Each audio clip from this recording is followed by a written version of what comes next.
Afternoon, good morning, good evening. In this video, I'm going to give you a rapid fire 3 tactics that I've learned from reading, practicing, of how you can connect with people around you. This can be in your school, at work, at the gym even, and it's pretty simple. I'd say you can do most of these things tomorrow, so let's get started.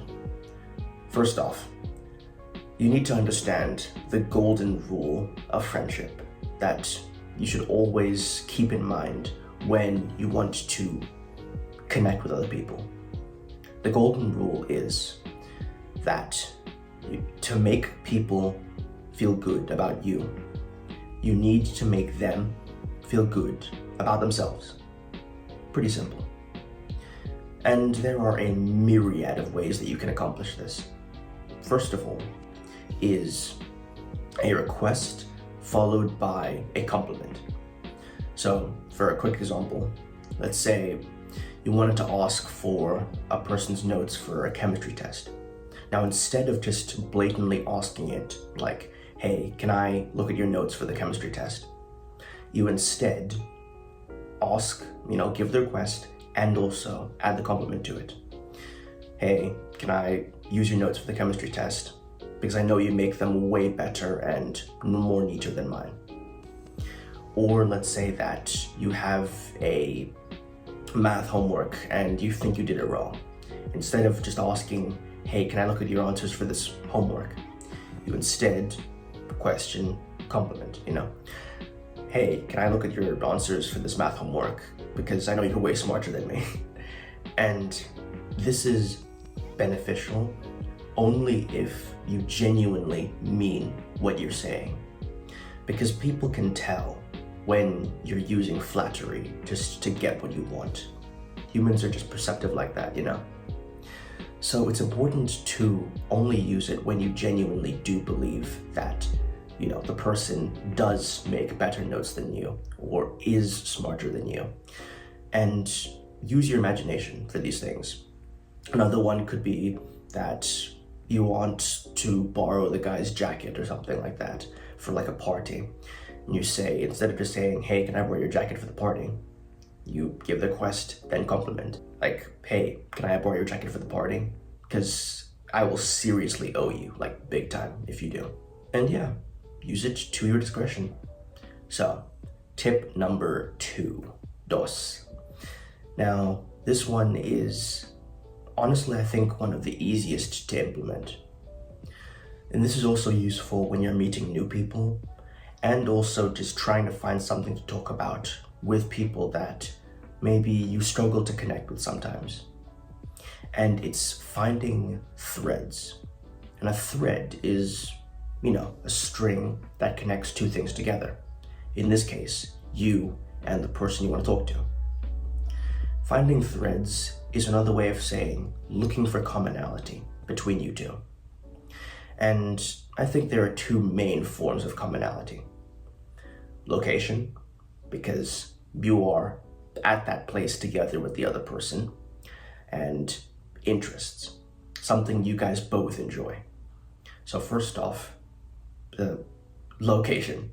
So for this one, you can pretty much just ask them something or give a comment on the area. Let's say that it's a large industrial complex, then just mention that this place is a huge place. It's got a lot of pipes and stuff like that. Or what's your thoughts on this place, on this architecture? Make it up as you go. You don't have to have a specific set phrase ready, because I believe that takes away from authenticity.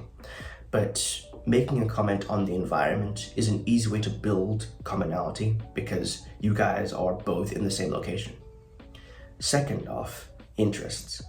Now this does take some digging because unless they have something blatant on them, like, a shirt that has a Marvel logo, then you may need to ask something like, so what did you, watch yesterday?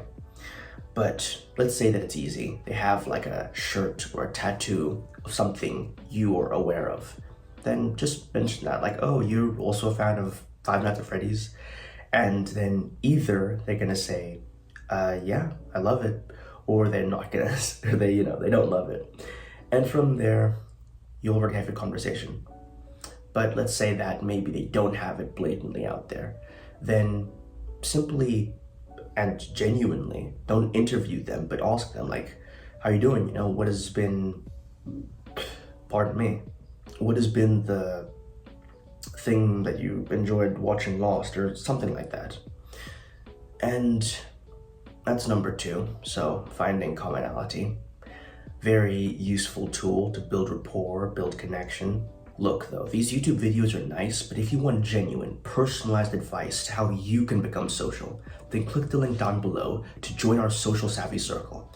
And that way, I can give you the best advice for your situation. Anyway, let's move on to step 3.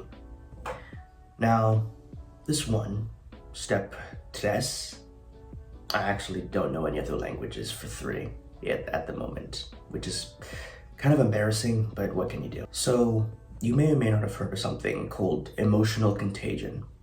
And emotional contagion is basically the idea that the emotions that we project through our facial expressions, our body language, our voice, can be almost caught by other people. And this works both ways. If you are extremely nervous and your body language is very closed off, very shut, and your face is very, maybe, dead, it's not really looking very open to connection, then the people around you will almost unintentionally reflect that, and that's going to create a worse mood for both you and the other person. But it can work the other way as well. If you do have a, open, relaxed body language, your face is, open, you're expressive, then the people around you will, in a sense, reflect that as well. Thus, the best way to get people to, speak to you, to have fun conversations, is simply to have open body language. And this can be, relaxing your shoulders, maybe spreading your arm out a bit. You don't have to open your legs necessarily. That can be kind of weird, but don't be, ashamed to maybe put your leg on a chair or bend it in a way that, I don't know, some random girl may say, that's like spreading or whatever. Like, relax.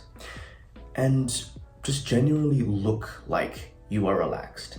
And honestly, I don't know if this is like scientifically accurate, but I think your brain on some level will be able to respond to this by making you more relaxed. If your body seems like it's, in a state of calm, then your brain will think, okay, this is fine. I'm not in any danger or any trouble. So yeah, that is about it. I hope this video was helpful to you.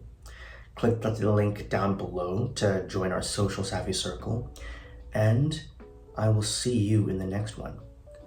Remember, take action, learn from failure.